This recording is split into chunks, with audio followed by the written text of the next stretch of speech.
Good morning, all. It's nice to see all of you here in our bubble, in our oasis at the museum. I thank you all for coming. Welcome to the Object of the Month regulars. Welcome if you're new. Welcome to guests. My name is Lisa Corridan. I am a docent here at the museum. I am honored to be a docent. I am also a member of the staff here. So if I look familiar, I may have checked you in at the front desk. I'm part of the visitor services team as well. And I am thrilled to be doing this again. This is my fourth Object of the Month.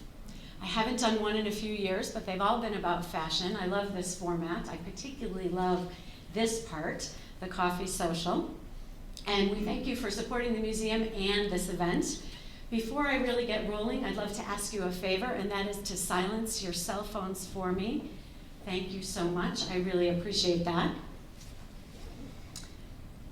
So, as you probably have figured out, here is our Object of the Month. This incredible dress, designed by Hubert de Givenchy in the early 1960s. But we can't talk about an art object without also talking about the artist. And turns out we can't talk about this dress and Monsieur Givenchy without also talking about his muse and dear lifelong friend and client, Audrey Hepburn. And we can't talk about the two of them, it turns out, without also talking about Jacqueline Kennedy and the Mona Lisa. You didn't see that coming, did you? Okay, good. So, while you have your coffee and relax and sit back, we're going to start with Mr. Givenchy. I think I'm not meant for this thing. Okay. I'm Italian and Greek, so, you know, there's a lot of this and moving around. Okay. So we're going to talk about this handsome gentleman for a moment. This is Monsieur Givenchy. Born in 1927 in Beauvais, France, in the north, just 60 miles outside of Paris, he was born Hubert, James, Marcel, Téphine de Givenchy. So if you knew nothing else, what does that tell you? That many names given at birth. Nobility, aristocrat, I think somebody said. You were exactly right. His father was the Marquis de Givenchy. Just for comparison and reference, I have no middle name. I'm just Lisa. No aristocrats in my family, sadly. So he was, in fact, a member of an aristocratic family, but sadly lost his father when he was just 3. So he was raised by his mother and his maternal grandparents, and they were, her family, associated with the tapestry artisans in that part of France. So as a small boy, he was soaking in the art of textiles and craftsmanship. When he was 10, his family went to Paris. They went to a big exhibition, and he was exposed to the work of the following incredible women: Coco Chanel, Elsa Schiaparelli, Jean Lanvin, Madame Gray, and Madeleine Vionnet. He saw all of their work in Paris when he was 10, and that was the moment. He said that was it. It crystallized his desire for the rest of his life. He wanted to do what they were doing. As an aside, Phoenix Art Museum, in our permanent collection, has multiple pieces by all of those names I just mentioned. Just spectacular. So, at 17, his mother allowed him to go to Paris and begin studying at the famed École des Beaux-Arts, and his family arranged for an apprenticeship with the couturier Jacques Fath. Phoenix Art Museum also has multiple objects of his. So he apprenticed with him, he apprenticed with Robert Piquet and Lucien Lelong. They were the couturier at the time in Paris. And those gentlemen had also hired a couple of young unknown names who didn't stay unknown for very long: Christian Dior and Pierre Balmain. So these men, all in pre- and post-war Paris, were all learning from the masters at the same time. He then spent a few years with Elsa Schiaparelli, which is fabulous since he had been wowed by her designs when he was 10. But his dream was to open the House of Givenchy, which he did in 1952.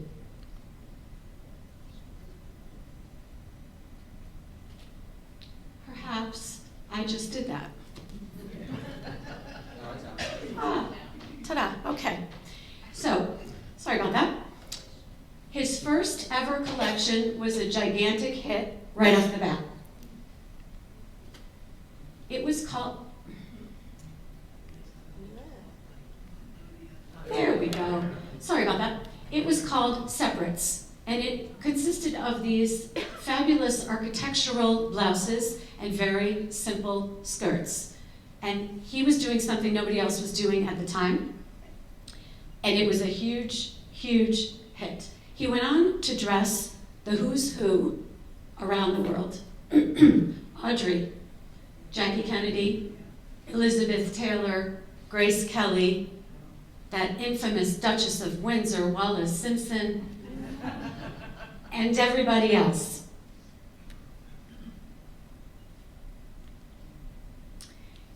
Here is a look at the House of Givenchy in Paris. How about this staircase? Just want to descend that in something fabulous. I just want to descend it in something even not fabulous. But here is Givenchy's design philosophy in one sentence. The dress must follow the body of a woman, not the body following the shape of the dress. He lived by that for over 40 years. And as I said, dressing the who's who, we must start with Audrey. We just must. So, he starts his house in 1952. He's all of 25. The following summer, he's 26, she's 24. He gets a call, and the call says, the actress Miss Hepburn would like to meet with you. He is delighted. She is overjoyed. She has just made Roman Holiday her very first starring role.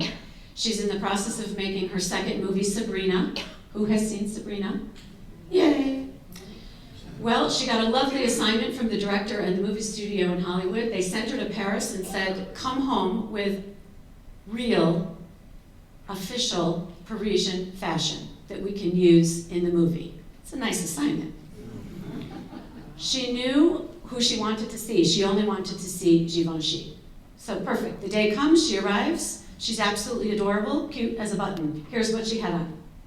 Little slim trousers, a little tiny t-shirt, ballet flats, because she hated heels, and a straw gondolier's hat that said Venezia across the front with the ribbons.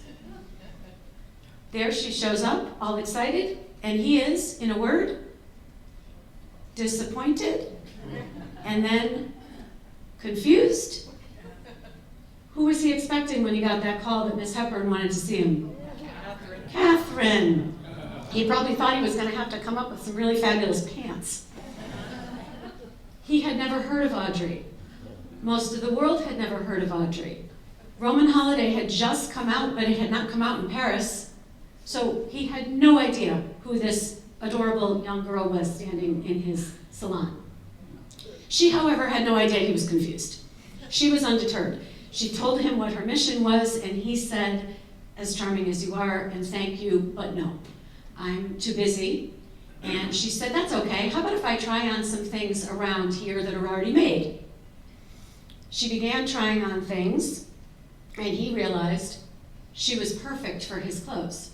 I always thought of Audrey Hepburn as tiny. She was tiny, this way. She was not petite. She was 5'8". So she put on those dresses, and they looked like they were made for her, right off the rack. They went out to dinner that night. Instant bond, and that friendship lasted 40 years. And here is the dress from Sabrina that was Givenchy, and they loved it so much, as you can see, they used it in the poster.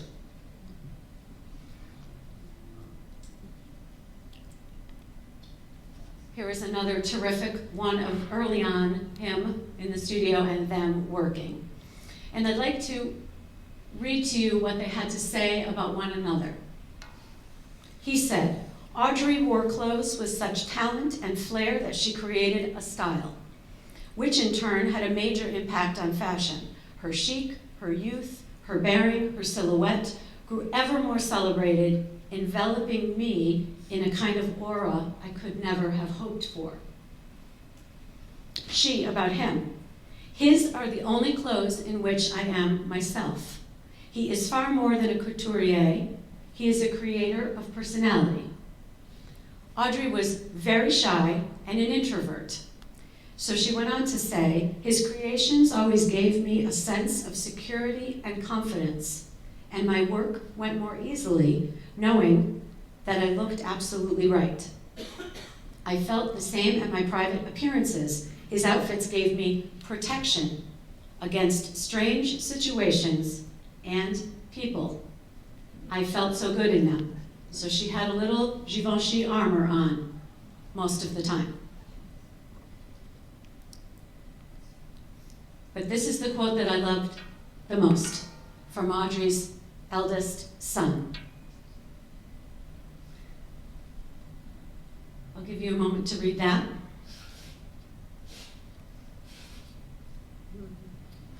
Is that not perfect?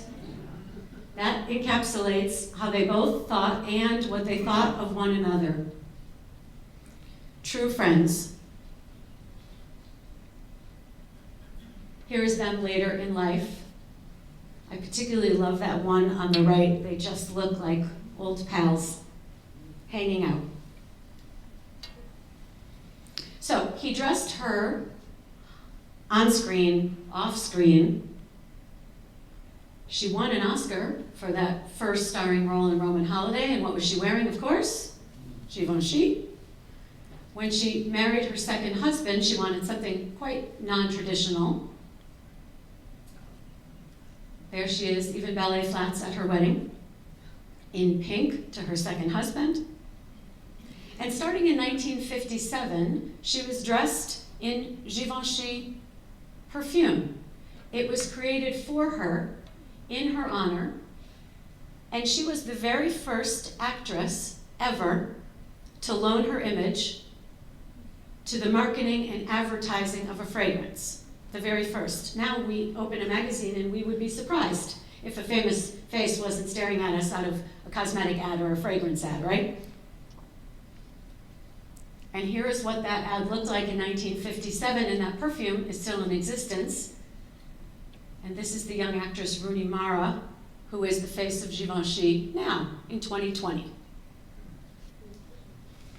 So if you thought that you had never seen Givenchy clothes, except perhaps in a magazine or in a museum, if you have seen Audrey's movies, you have seen them. One example here, in Funny Face. He did Charade, he did How to Steal a Million, Sabrina, of course, pretty much everything that she ever did. And a little one you may have heard of, Breakfast at Tiffany's, of course. So when that movie is mentioned, you all think of, I would imagine, the iconic little black dress, right? Who has seen Breakfast at Tiffany's? Pretty much everyone, right? But for our purposes today, not the little black dress that's so important from that movie, but rather the sari. Because our dress that we're going to talk about today is sari-inspired. It's part of our new India Fashions Muse collection here. He was known as the man who brought the sari to Hollywood. So while this movie had no direct reference to India, the shape and the drape and the silhouette of this bedsheet, it was, right, in the movie, is clearly a sari. And Givenchy loved that shape. He loved the iconic, ancient nature of it. He loved that it allowed for lots of different shapes and sizes. And he returned to the sari many times in his career. Here are just two examples with Audrey wearing his designs at the '86 Oscars and at the 92 Oscars, one highly embellished, of course, and one completely plain. The one on the right was just a year before her death. Those are lovely photos of her, aren't they? So he adored the sari and used aspects of it in many of his designs, and that's what we're going to talk about with our object of the month. So take a moment, soak in this dress with a close-up of the fabric on the right. So this is early 1960s. I want you to all transport yourself back to the early 1960s. No computers, no cell phones, no instant connectivity. And my dream is that you're all collectively my friend, and you're out shopping, and you see this, and you think it would be perfect for me. Thank you, I love you for that. But I'm not with you, and you have to paint me a picture, and you have to call me. So circa 1960s, my telephone was yellow and attached to the kitchen wall. I was frustrated by the length of its cord, it was too short. But you think back, and now you have to paint me a picture of this dress. So when we are talking about art objects, we often use the elements of art. You have heard them many times, I'm sure, coming to these presentations and others, line, shape, color, texture. We can use those for every piece in the fashion gallery. But this is also a soft sculpture, right? It's a 3D object given form on the wearer or on our little roly mannequin here. So where are you going to start telling me about this fabulous dress that you've seen? Who wants to start? Where do we start? Color. Okay. Describe the color for me. Pale, very pale blue. Pale blue. Silver threads. So sort of an aquamarine, maybe. Those silver threads are called lurex. That's a metallic thread coated, basically laminated with a sort of plastic to protect it so it doesn't damage the fabric. And it's actually not, in this case, added after, but rather woven in. You've probably got something at home with lurex threads, either in your closet or in home fashions. I thought, I'm not a sparkly kind of girl. I thought I didn't have any at home, but sure enough, I found them in a couple of throw pillows at my house. So old dance costumes, if you have, or Halloween costumes, or even military uniforms, and the braid and the decorative things on a dress military uniform would have lurex. So okay, you've described the color to me, and you told me about it's kind of sparkly, a little bit, right? Okay, so that sparkly tells me, when am I wearing it? At night. I'm not going anywhere. I'm not going to somebody's barbecue. No. Okay.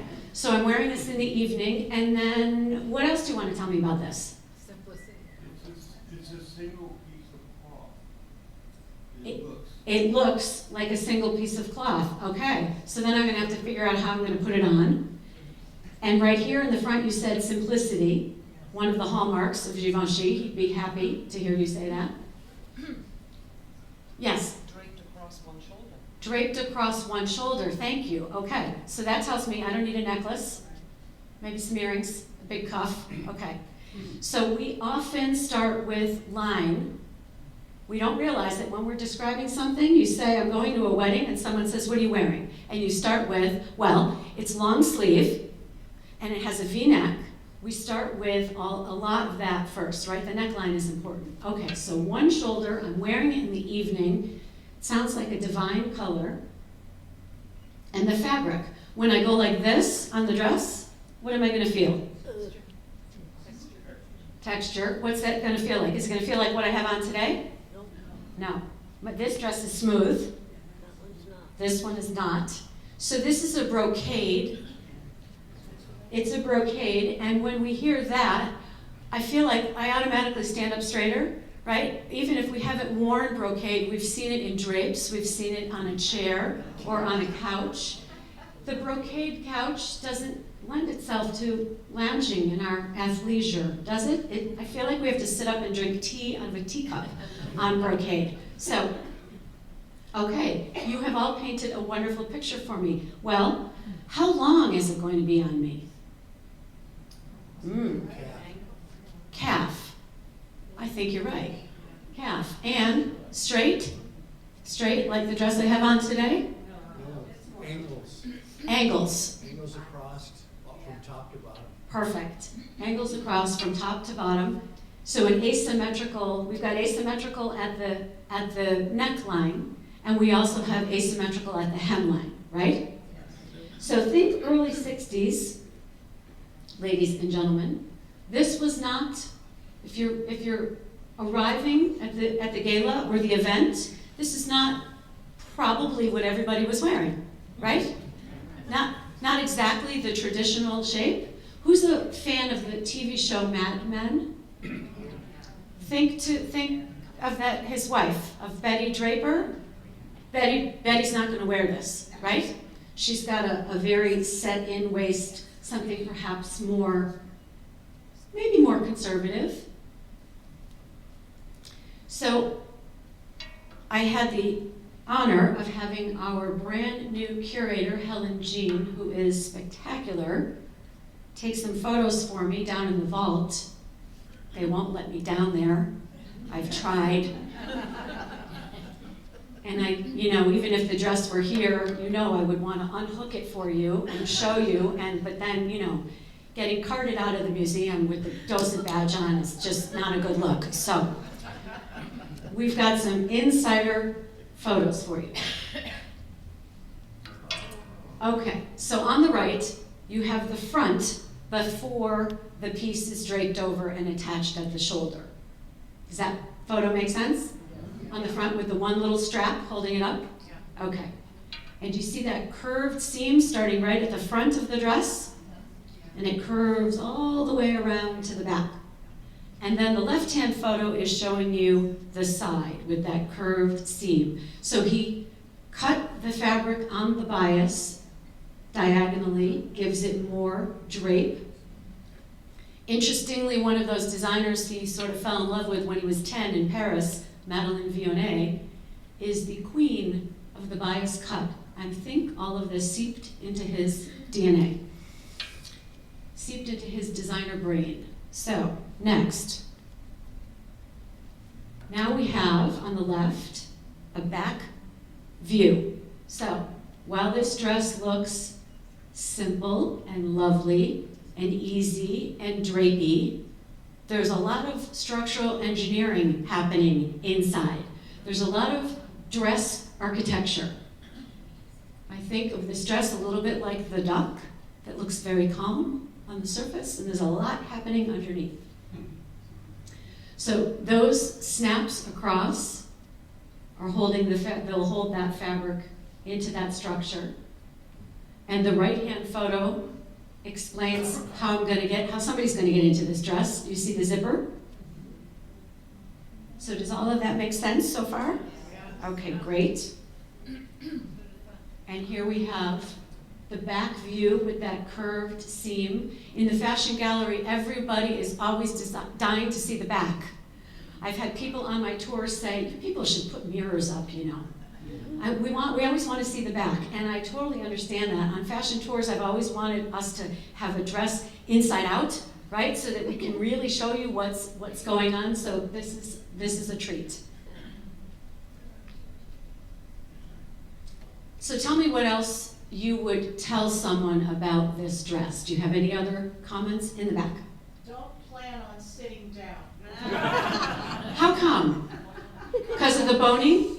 I think you would be uncomfortable and it would shift the look.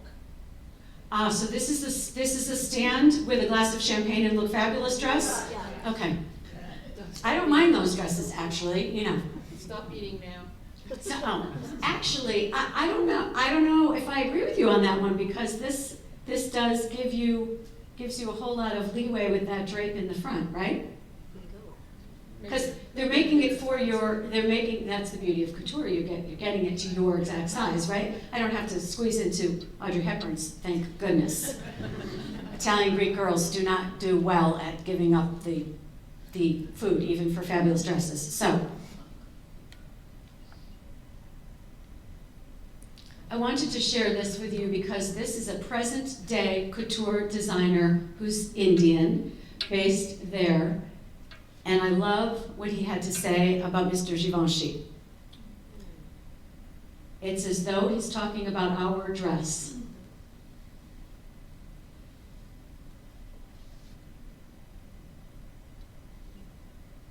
That's perfect, right? Basic yet celebratory. Power and purity of understated elegance. That was Givenchy, for sure. So I promised you Jackie and the Mona Lisa, and before I move on, please tell me if you have any other questions about our object. Okay. So, oh. Does anybody know what the cost was? Yeah. We don't, no. But it was couture, which means it was probably mostly handmade, if not all, hand done, and for the measurements of our wearer. Was it donated from her estate or how did the museum? It's anonymous, and the label says anonymous. So sometimes we're not exactly sure. Oftentimes we're not exactly sure. And it's rare when we know exactly where something was worn or to have the documentation. That's extra special to be able to have a photo of where it was worn. When was it acquired? Here. That is a good question, and I think that the label up in the gallery, we'll be able to check when those of you who want to join me at the end. I believe the label says 2020. But it might be a bit of a question mark. And that's sometimes true of the provenance. Any other questions? Okay. So, How is it preserved? I mean, is it? So for fabric, key things are light and moisture. We're luckier here in Phoenix than museums in other parts of the country as far as controlling that. But in the vault, some pieces are preserved hanging, some are preserved. We have huge archival boxes that are probably 6 feet long at least, with special archival paper in the way that you think about preserving photographs, perhaps. But we also have a conservator who's not on staff, but one that we use who is a genius at all sorts of textile conservation, and when that's needed, she comes in to help us out. Yes? How did you come to choose this dress for your presentation? Thank you for asking that. So in the past, I have always asked the curator to choose for me. And this time I asked because she was new, we were new to one another. I asked her if she wanted me to choose or if she wanted to choose. And instead she sent me 6 choices, which was lovely. So 6 choices, and I selected this one. Yes? One small question, what is the original color? The original Color. color. It's Yeah. that is the official museum photograph, and that is it. No, it's sort of an aquamarine. It's a blue-green. Someone described it like a shimmery ocean. But very pale. It is pale, yeah, but the fabric's in spectacular condition up in the gallery. You have a picture of it being worn? I don't. I wish we did. It's rare.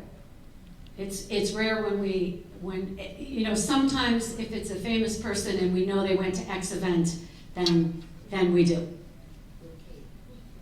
Color shows much better on the monitor. You're right. It does. And I think, if I go back,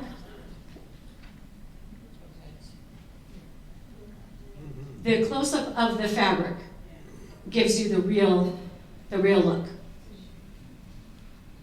You have a question? Yes, You said brocade, but is the fiber silk or what is? silk, thank you.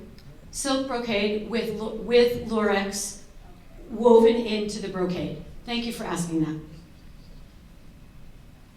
Okay. So, when you think about Jacqueline Kennedy and you think about her look, if you close your eyes for a moment and think about her look was constructed almost exclusively by a designer named Oleg Cassini. She appointed him her official designer when she came to the White House, and she called him her Secretary of Style, which I love that term. But she did wear other designers, and she was a fan of Mr. Givenchy pre-White House, during the White House, and post. And sometimes in the White House, she wore copies of famous designers, particularly French ones, like Givenchy and Chanel. So we're going to begin here with this Givenchy coat that she owned before she was in the White House. She dubbed it the Goodluck Coat.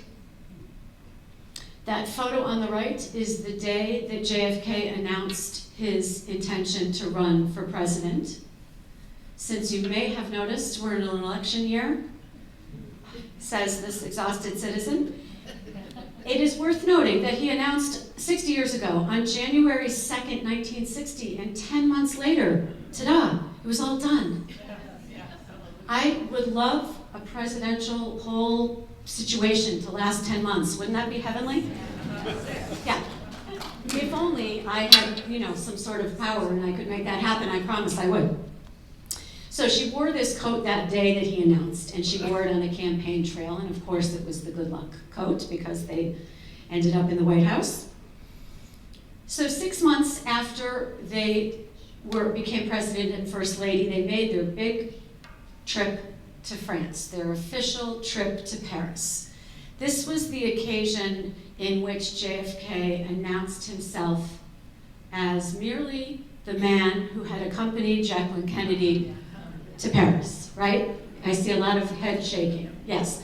So the Parisians turned out in droves to see them, of course. They wanted to see this new young president until they got a load of her, right? Younger, more fabulous, glamorous, beautiful. She spoke fluent French. And at the big dinner that Charles de Gaulle and his wife, President of France, threw for them at the Palace of Versailles, she was dressed in Givenchy. So this spectacular dress, I agree with that noise you just collectively made. It is spectacular. I love that we have a close-up of that silk thread and embroidery and seed pearls, and you get a glimpse in that close-up photo that all of that embellishment goes around the back. Even better, you make a glorious exit in this dress, so it's not just on the front. If that word up there is foreign to you, it was to me. It's a type of silk that gives this incredible luster and keeps its shape. It's heavier and has this incredible smooth finish, almost like a nap that you feel on suede. Isn't that spectacular? So here is the example of when it's a famous person, we have a photo of her wearing it. There she is with the President of France, and then on the balcony. Do we know where the dress is now? We do. It's in the Kennedy Archive. Yeah, in Boston. And so, she not only wowed the President of France and all of the people, but she really wowed the Minister of Culture. His name was Andre Malraux. He's going to be important in just a moment. So, this dress was too fabulous to wear once. She re-wore it the following year to a congressional dinner. Something tells me our congressional dinners at the White House do not look this swanky anymore, but I'm just conjecture. So Jackie wowed that cultural minister, and she kind of worked on a campaign for a year because she had a big ask of him. So a year later, she and the president threw a dinner at the White House that was a tour de force, a who's who of arts and culture in this country at the time. So in May of 1962, they threw a dinner in honor of the French cultural minister, and literally everyone was there. George Balanchine, Isaac Stern, Tennessee Williams, Arthur Miller, the painters Andrew Wyeth and Mark Rothko.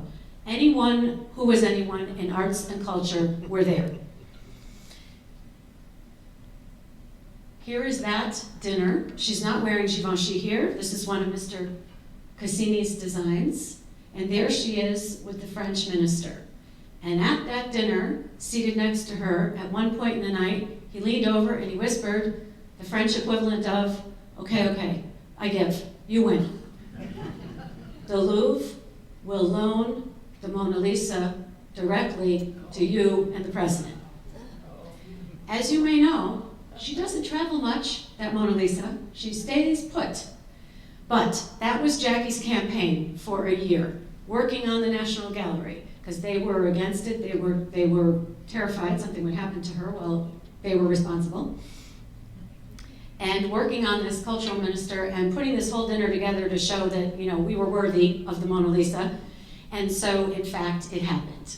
The Mona Lisa came to the United States in January of '63. She spent a month at the National Gallery in DC. She spent a month at the Met in New York.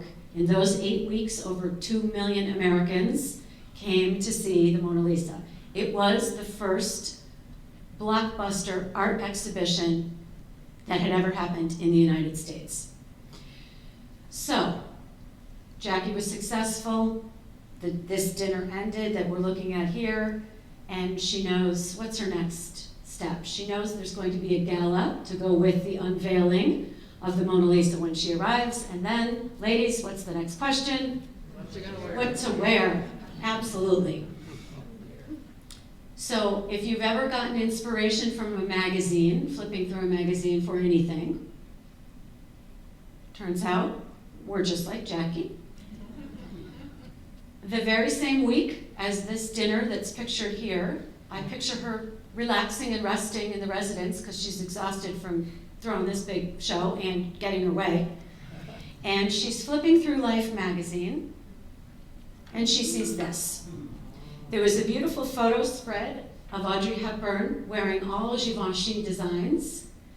Jackie took one look at this photo and said, that's it, I want that. But I would prefer it in pale pink. Easy to do. Well, first of all, she's the first lady.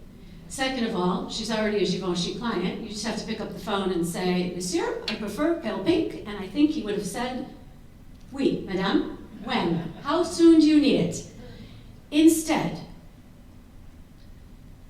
she did a little sketch and she handed it to Mr. Oleg Cassini. And here it is. So this is the dress that Cassini designed for her to her specifications, modeled after the Givenchy. I cannot answer for you. I can see your little thought bubbles. I cannot answer for you why. Why did she not order it from Givenchy? There are probably many reasons, but I don't know why. But I know for a fact that Cassini designed this dress for her.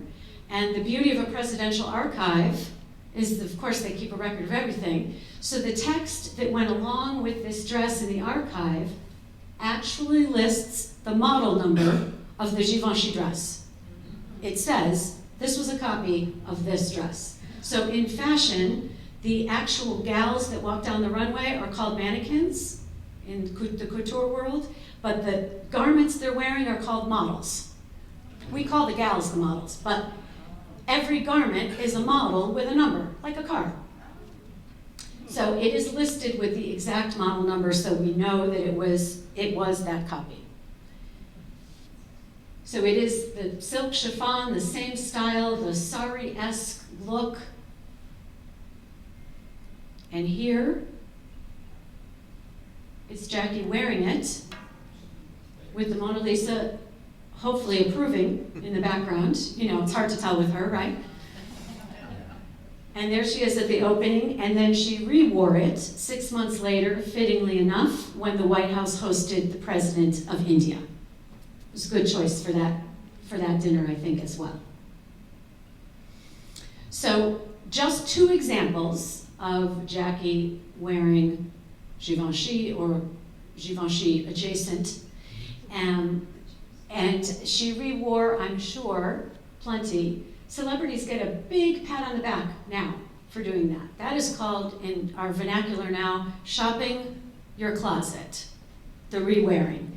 Vintage sales have gone through the roof, and so hopefully we're going to see more and more of that. I'd like to see all the gals on the red carpet wearing vintage, something that already exists, right? Helps the planet. But so far, that's it's not widespread, but there was a whole lot more re-wearing. If you have a fabulous dress like this, why wear it only once, right?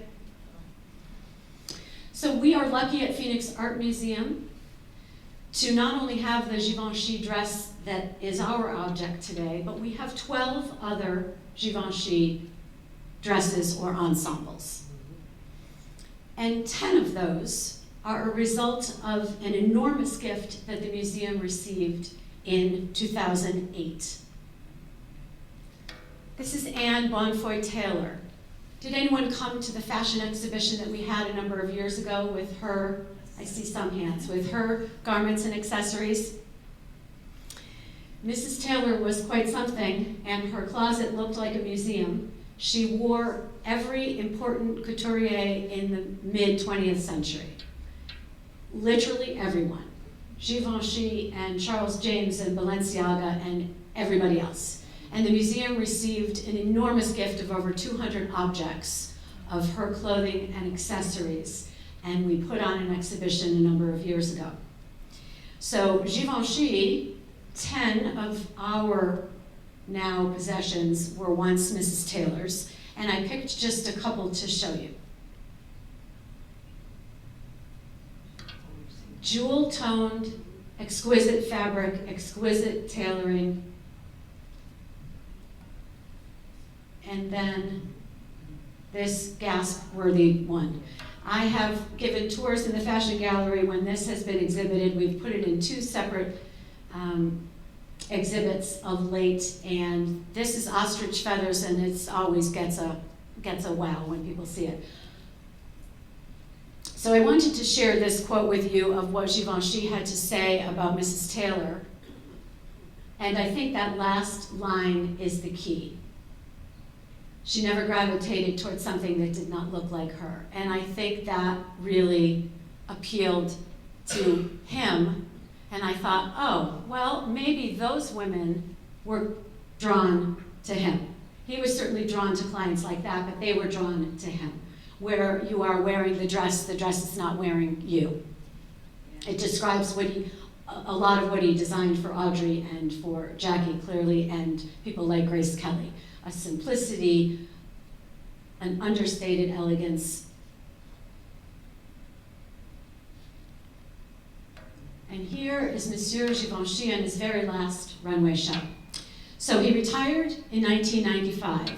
But he passed away only 2 years ago, this week, as a matter of fact, 2 years ago this week, peacefully at age 91. So in those intervening 25 years, when he was not at the helm of Givenchy, there were some ups and downs, to be sure. There was a succession of designers who were taking over the job, first John Galliano, then Alexandra McQueen, then Julian MacDonald, and then Riccardo Tisci. Riccardo Tisci spent the longest at the helm, 12 years, and Phoenix Art Museum had an occasion to see several of his designs for Givenchy, although they were rendered in paint rather than cloth. These are Kehinde Wiley, the painter who painted President Obama's portrait and the painter who was the subject of a huge exhibition here just a couple of years ago. Kehinde Wiley prefers to paint portraits of men, but he did a series of women, and we have them here, and they were all clad in Givenchy dresses. So it was fun to see them outside of the fashion gallery in paint. So to bring you fully up to speed, here's the gal who's at the helm of Givenchy now. All men's, all women's, couture, ready to wear everything, the whole shebang. Her name is Claire Waite Keller, she's British, and this is the first time in history that the three legendary French fashion houses, Chanel, Dior, and Givenchy, are all headed by women. Yay? Yay, and what took so long? So, her face may not be familiar to you. Her name might be. She was in the news a lot 2 years ago for this little number, seen around the world. So this was a Givenchy dress that I can assure you 100% Monsieur would approve of. This is pure Givenchy. This is what he worked his whole career to achieve. So this new head of Givenchy, this gal, is following very correctly, in my opinion, in his footsteps. Understated elegance, the power of simplicity. This could be on a bride in the 50s or the 60s or any decade since. Timeless, iconic. Our new Duchess here is wearing the gown. It is not, in fact, wearing her. So timeless and iconic not only describes this dress, it harkens back, of course, to his quote that I mentioned at the beginning, and it describes our object, for sure, and the sari that inspired it, timeless and iconic. And with that, I thank you so much. Thank you, you've been wonderful. I want to give you a few coming attractions, so if you think you know anyone who would be interested in coming to the gallery talk of Object of the Month, I'm doing 2 more on the 19th and the 26th in the gallery at 11:30, and a few more museum coming attractions. India Fashion's Muse is the brand new exhibit. It will be here through June, most of June. It is absolutely spectacular. Those of you who are going to join me, I invite you to join me in the gallery right now. After we're finished, you'll get to see part of this exhibit. If you haven't seen the cars, you have 10 more days, or if you know someone who said, oh, I've been meaning to go to Legends of Speed and I haven't, tell them the 22nd is when they are going to race out of the museum.